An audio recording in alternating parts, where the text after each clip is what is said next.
You all pay taxes to maintain this cemetery, and we feel that it is our duty to maintain it, and we feel that public housing right next to it with animals and children and all that is probably not the exact place for it. I have nothing to gain or lose by this agreement or what goes on with this land.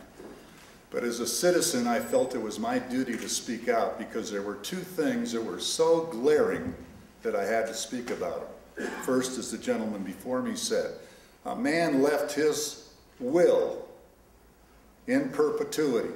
And somebody, how would you like to, as yourselves, leave property somewhere and have it overturned? Because of, this thing is about one thing. It's about money. Why aren't having you, the council, made the people, LLCs, build, I get emotional, so please excuse me. I'm emotional about this because it's so glaring to me. How come you have not enforced them to build the homes, the housing that you're talking about here on their property? This has been in effect since they bought it in 97 or 98.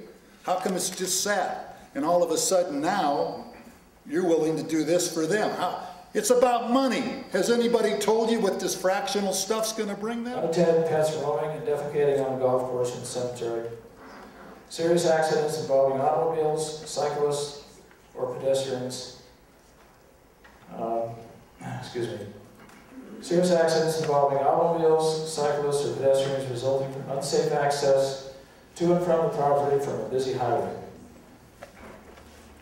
This is a picture I want you to share with the council there of showing, looking up to the north and from the south. You see the steep embankment on the west side of the road and how narrow the road is and how the visual access to the entrance to this property is impaired by berms and by trees.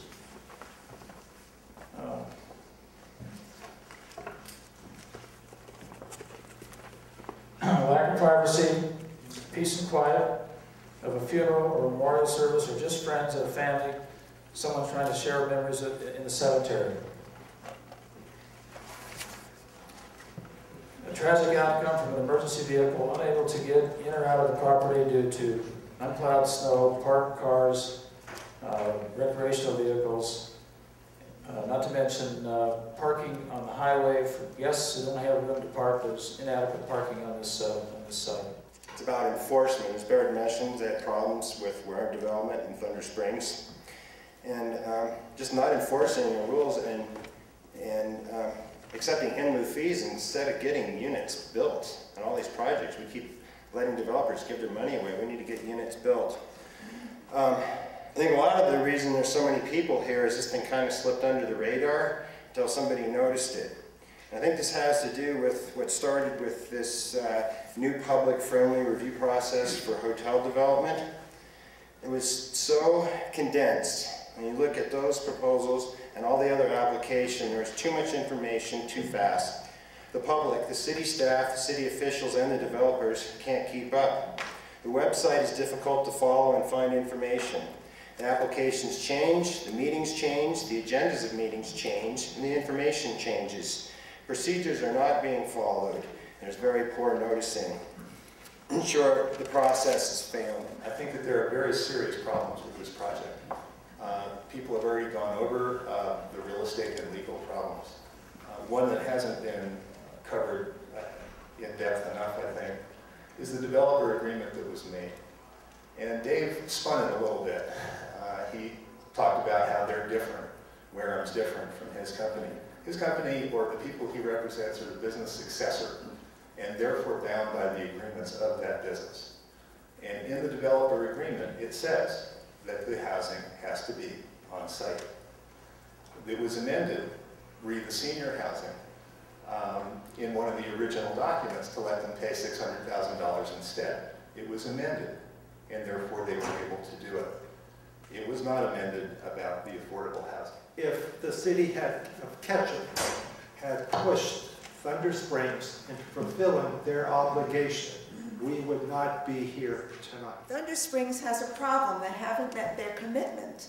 And now they want the city to help them out by giving them the ability to build on open space land. I think this is unjust. It's unfair to the rest of the community. And I'd like to remind everyone that if this project, if this proposal is not accepted, Thunder Springs will still have the obligation to build affordable housing. Mr. Onestead addressed the question of a private dedication. The law is clear on that. The Property Owners Association, the Bigwood Property Owners Association takes directly from the plat that contains those plat notes.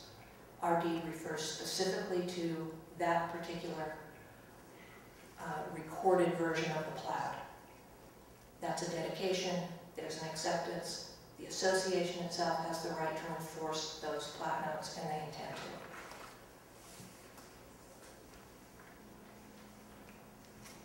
to. If the public and the development community both can't count on the city to enforce and live by the obligations that it's assumed and the requirements that it's made of developers, there's not going to be the opportunity to discuss how the city should continue to develop, because it's going to simply be chaos.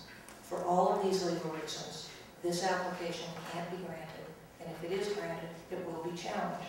And the city needs to make its plans based on all of the legal arguments, in addition to all of the well-stated political arguments. Thank you.